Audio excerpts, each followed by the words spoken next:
exactly what takes place. When you're giving yourself away, it makes a huge difference in your own life. And so it was a great experience for us, and I hope you can join our team next year. Also, VBS is today, as Pam said earlier, and starts tomorrow, actually. And you see on the stage already pieces of their setup being gotten ready for tomorrow. And it's just a great experience, Vacation Bible School. I'm thrilled to see that our spaces that we needed to fill are filled, but there's always extra room. So if you can come up here, if you want to help, there are ways you can help. We can always find something for you to do. So if you want to be a part of that, come on and don't miss the fun. And then I just want to add to what she said, Deacons and Advisor form. Be sure you get that turned in. That's important stuff. It's especially important stuff at this time in our church's life. So take that very seriously. We're in a series called Ruth, Love, Lost Love, Legacy. Next week we're going to begin a new series on Samson and his life. And we'll spend 4 weeks on that. It'll be kind of broken up by some guest speakers that are going to also be with us over that time. But I'm excited about that series. It's going to be a good series. Another book out of the books of at the time of the Judges. And so I hope you'll be here and be a part of that. So as we walk through the book of Ruth, you remember Naomi and her husband had to leave their homeland, the homeland of the Jews, and it was the promised land, and they were in search of food. By the way, there's an outline in your bulletin. You can just take it out of your bulletin and follow along. It's got most of the scriptures we're using today in that outline. I hope you will follow along. I so appreciate Tony preaching for me last week as I was away, and he did a great job. And I just appreciate our staff always jumping right in there. So Naomi and her husband Elimelech moved to the land of the Moabites. Today, the Jordanians are there. In that day, they were the enemy of Israel. In this day, to be honest, they're still the enemy of Israel. And things did not turn out well for Naomi's family. Shortly after they got there, Elimelech died. And then within the next 10 years, 2 other sons died. Her 2 sons died as well. And so she experienced such tragedy. And so now you have those 2 sons had married Moabite women. They are left widows. And Naomi is a widow. And her 2 sons have died. And so at that point, Naomi decides to return back to Israel, back to her homeland, to her home country of Bethlehem. And Ruth is going to go with her.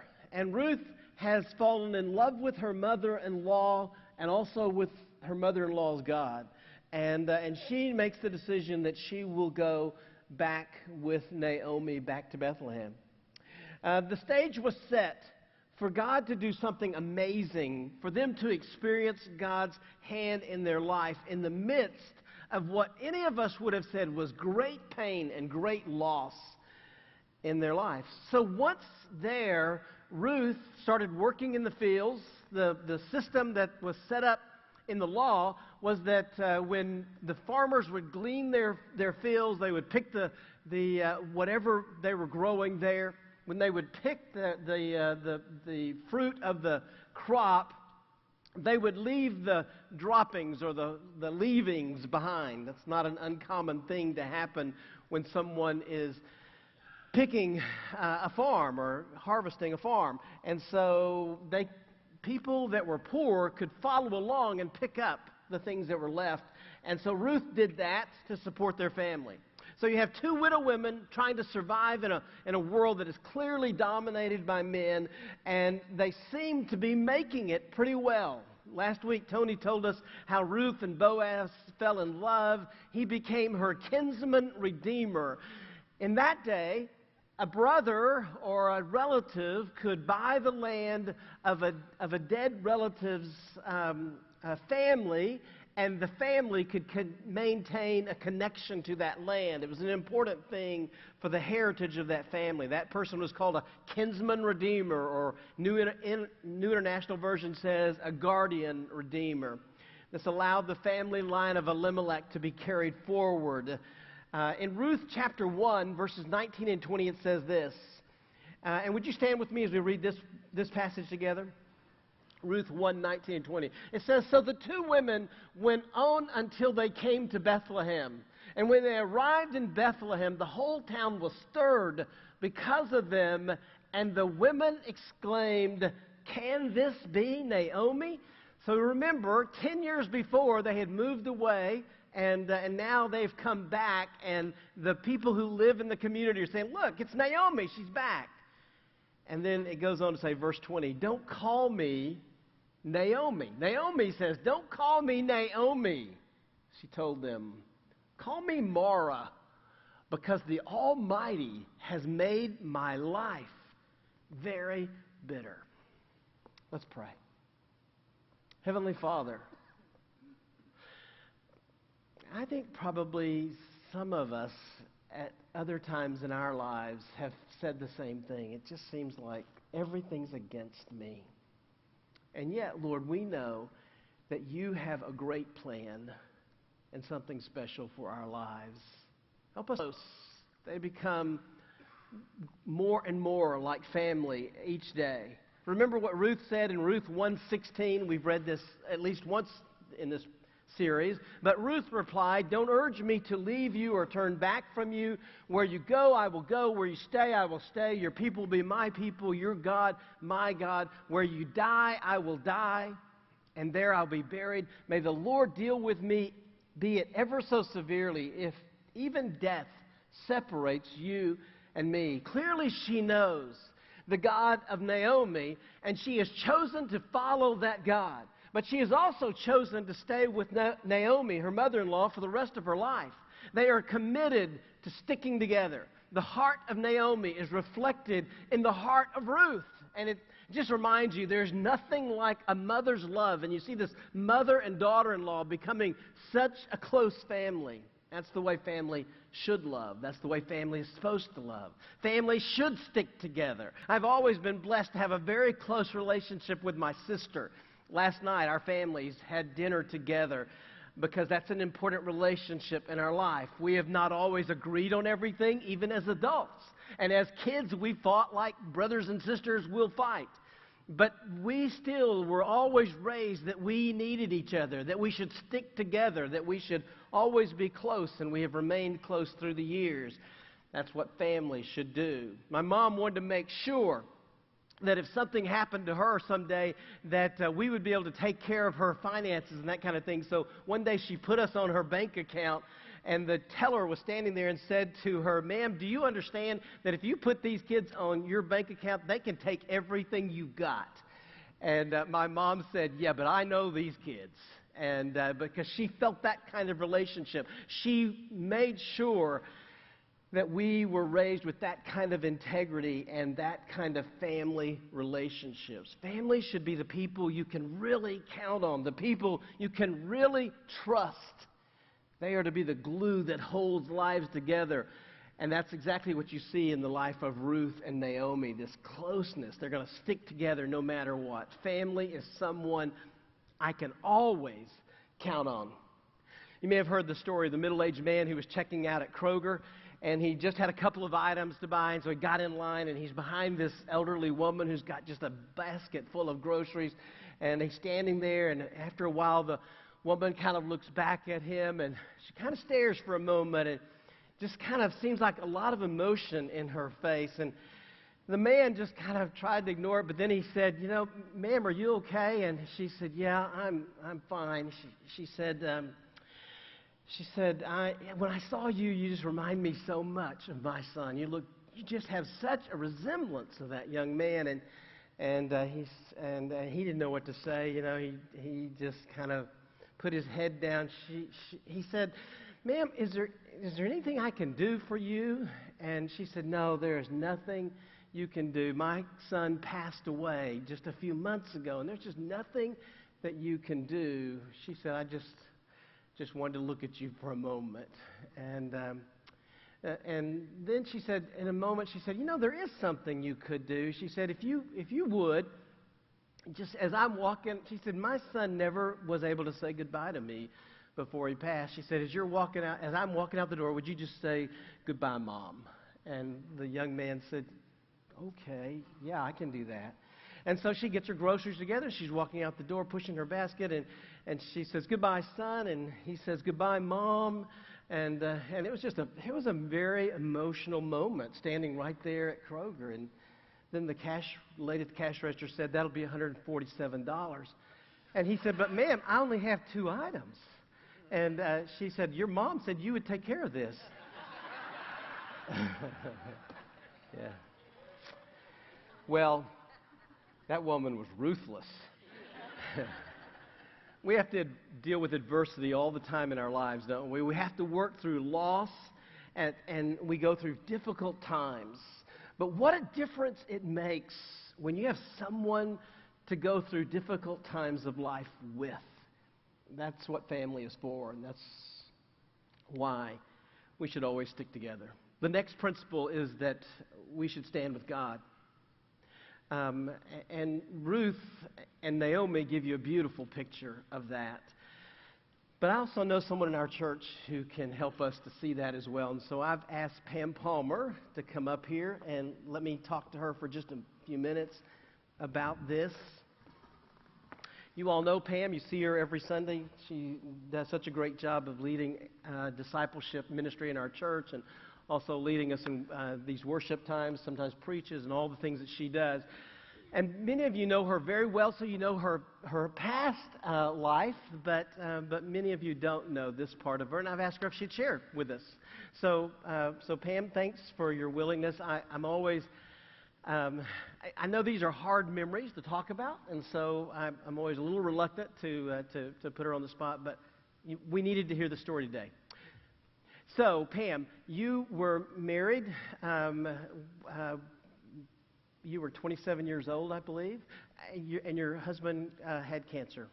Yeah, so when I was in college, I met him. I came to the Lord when I was 15, and so I was just really desiring to follow the Lord and to meet someone who was following the Lord. And so I met him, and he was so in love with Jesus, and he was planning to be a pastor. So we got married, and we moved from Baltimore, where we lived, to North Carolina and went to seminary. He went to seminary.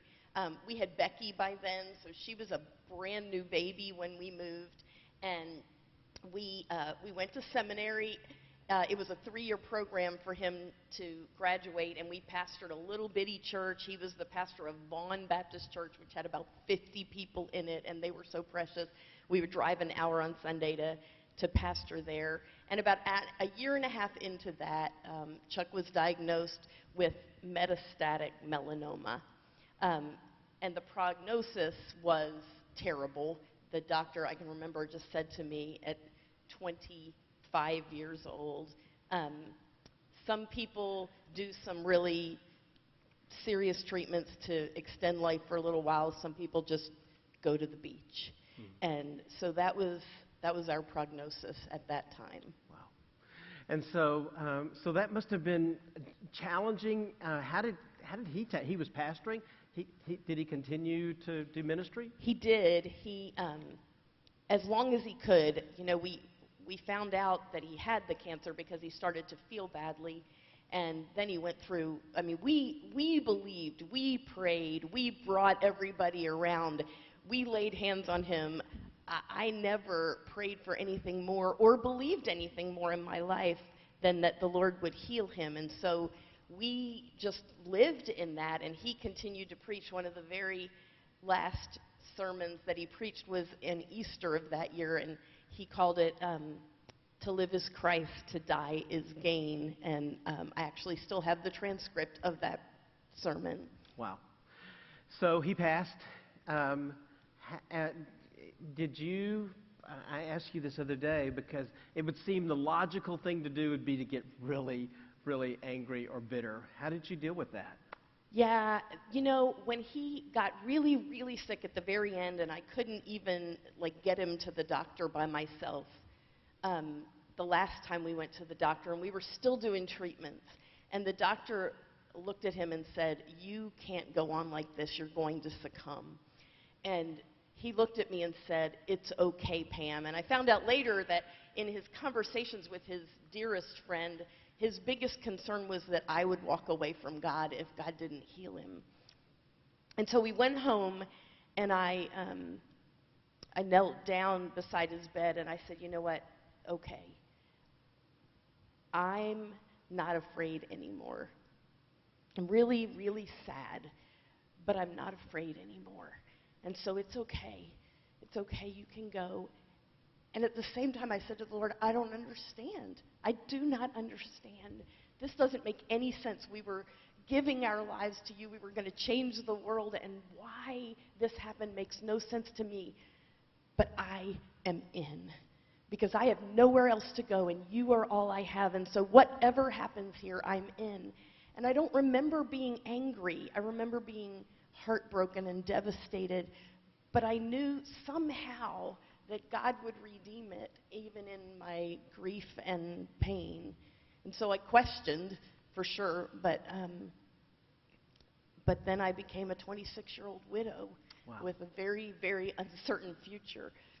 I know your family stood with you, and you just continued to live your life and do the next things you needed to do. And who could have dreamed God would bring you to the place that you are now? Come so far in all of that, and it's pretty amazing to see how God has blessed your life. Yeah, I mean, God redeems. He can redeem anything. Obviously, the Lord gave me another amazing husband who we will celebrate 30 years in January. Wow. God is so good. Who adopted Becky. We adopted Angela. We had 3 grandchildren. The Lord later then called me to ministry. There I was, a pastor's wife, and thought my time of serving other than as a volunteer was done, and yet the Lord called me here, and He redeems everything, and we are beyond amazed at what He's done. Thank you for sharing your story. Appreciate you.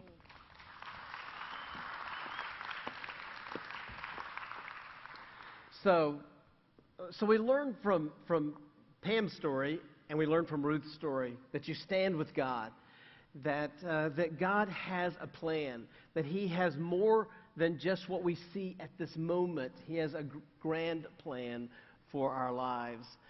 Ruth and Naomi went through great hardship, but in the end, God blessed them in ways they could have never imagined. Look at Ruth 4, 9 through 11. It says, "Then Boaz announced to the elders and all the people, 'Today you are witnesses that I have bought from Naomi all the property of Elimelech, Kilion, and Mahlon. I have also acquired Ruth the Moabite, Mahlon's widow, as my wife, in order to maintain the name of the dead with his property, so that his name will not disappear from among his family or from his hometown. Today you're witnesses.' Then the elders and all the people at the gate said, 'We are witnesses. May the Lord make the woman who is coming into your home like Rachel or Leah, who together built up the family of Israel. May you have standing in Ephrathah and be famous in Bethlehem.' So Naomi did what God had directed her to do and brought about her family's name. She wanted to protect the name of her husband and their family, that it be passed along, and it was, because Boaz became the kinsman redeemer, the guardian redeemer in their life by agreeing to buy the land of the family and taking Ruth to be his wife. In Ruth 4, verse 13, not in your notes, it says, "So Boaz took Ruth, and she became his wife. When he made love to her, the Lord enabled her to conceive, and she gave birth to a son." So the name of Elimelech and the sons was passed on to generation after generation. We read about it even today. She was blessed in all of this. Because she had remained faithful to the Lord, she was blessed. Naomi did not just trust God when the times were good, but in the most difficult times of her life. And God made good his promises and made good his plan for her life with a great blessing. That brings us to the third lesson in the passage, and that is that we stay in God's plan. That we stay in God's plan. That we know that God is at work and that we hold to that plan. Not just some of the time, but all of the time. In the good times and in the bad times. Because Naomi stayed with God's plan. She left a legacy not of bitterness, but of redemption. Look what it says in Ruth 4:14. It says, the woman said to Naomi, praise be to the Lord. The women said to Naomi, praise be to the Lord, who this day has not left you without a guardian redeemer. May he become famous throughout all Israel. And so the women around said, look what's happened. God had this plan, and he's worked this all out in your life. And when it seemed like there was nothing that could make this better, God has made it a good thing. And then when they say, may he become famous, they're talking about this new baby, this little baby. They're saying, well, maybe he will become famous and do great things. And then listen to what it says in verse 15. He, the baby, will renew your life and sustain you in your old age. For your daughter-in-law, who loves you and who is better to you than 7 sons, has given him birth. Isn't it a great story? And isn't it a great passage? If you've had the opportunity to be a grandparent, you know how that feels when they say this child is going to bless your life. That's going to be a blessing to you again and again. And I love when it says, for your daughter-in-law who loves you and who is better to you than 7 sons. And you know, those people thought sons were like the best there is. But the women said, you know what, this daughter is going to be better for you than 7 sons. Beautiful picture. I love the story. Of course, now that I'm a grandfather, everything affects me that way. So just the way it goes. Verses 16 and 17, it says, then Naomi took the child in her arms and cared for him. The women living there said, Naomi has a son. Now that's interesting that they say that, isn't it? Because this is Ruth's son. This is Naomi's grandson. But these women are saying this is just like having your own son. What a precious thing this is. What a blessing it is that Naomi and Ruth, that their family line has been saved, that God has made a difference in their family. This beautiful baby has made such a powerful impact upon them.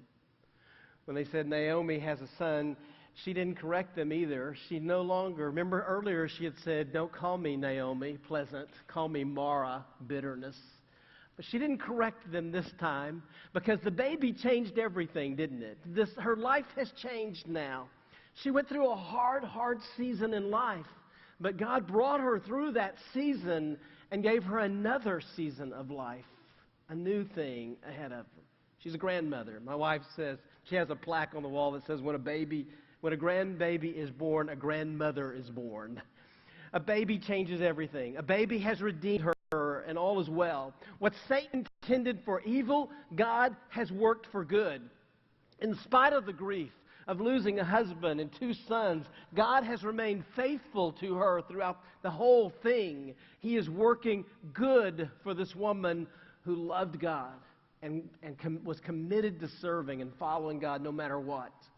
We must teach our kids how important it is to stay faithful to God, to hold to God throughout their whole lives, that not just during the good times, but in all times to turn to Him. His plan may not be obvious to us. There may be things that happen in our life that we can't understand, and it seems like we will never get this straightened out. But we are to follow the path that He lays out before us. It may not mean fame or fortune for me, but it will bring glory to Him. All the people around me should be drawn to God because they see my relationship to Him. We should not let the world's circumstances rob us of God's eternal purpose in our life. Don't live your life complaining about your circumstances. We all face much adversity. We must learn to find the best in our circumstances in our lives. One of the things that happens to your El Salvador team when they're there is they live with people who live on dirt floors and who sweep the dirt floor and sweep their house, and yet they are filled with joy. They are not unhappy, and they are not struggling with their circumstances. They long to be like us. They love the life they have, and they love their God. Learn to more of that, to make the best of circumstances and see what God does. They is such a great passage. Anyone here knows it. We know that in all things God is the Lamb according to His purpose. The story is in 14 is Ed. He was the father.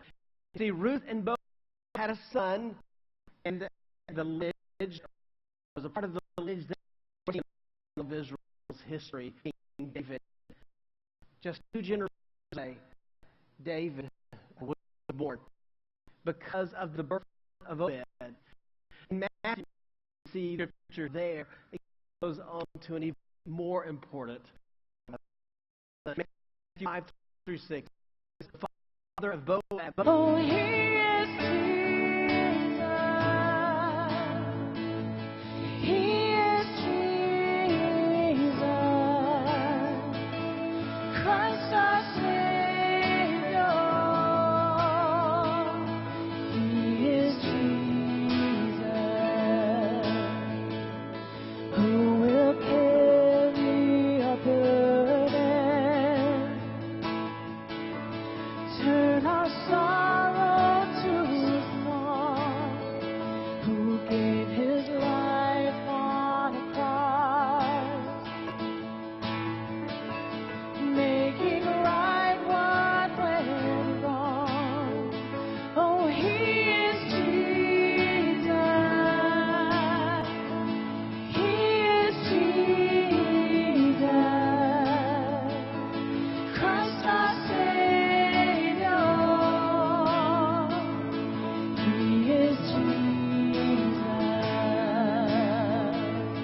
He is Jesus. King forever. Our Redeemer. No other name but the name of Jesus. No other life than the life you gave. The enemy crushed and death defeated. Forever you reign, forever you reign. No other name but the name of Jesus. No other life than the life you gave. The enemy crushed.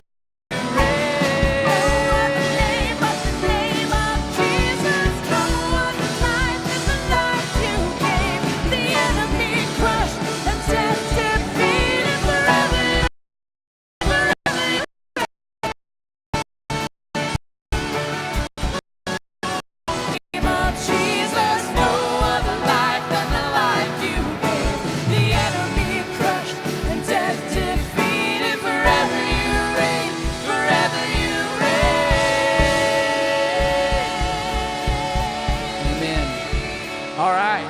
If you're a guest, please go visit Larry back at the tables. And we're going to have Lord's Supper over here in just a few minutes. It was great to see y'all this week. Y'all have a blessed week.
Speaking truth when